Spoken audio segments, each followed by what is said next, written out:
There was this really lovely atmosphere to explore it and try and understand it as best as possible.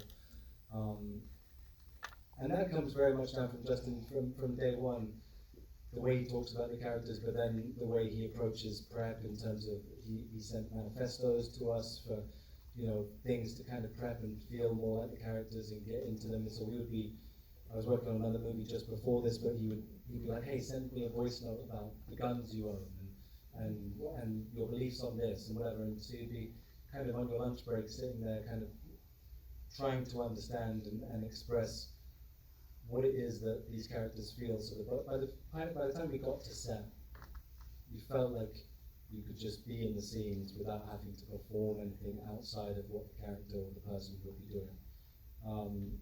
Bob's obviously not well known enough that you have to do an impersonation, but I did find some recordings of him and his speeches and things, so you could listen to those and get specific on certain sounds within his accent, which is always useful when you can be very specific with things like that.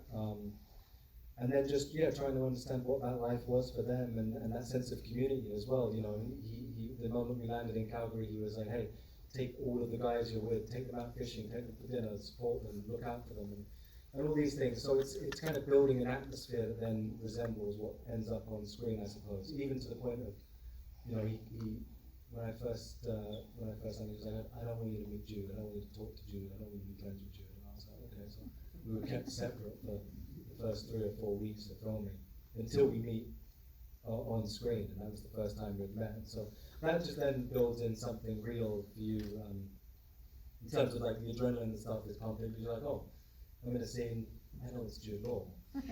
Terry Husk, and we're doing it, and it becomes something different as well physiologically. So it's all those elements hopefully build up to creating a real 3D person on screen. Can you tell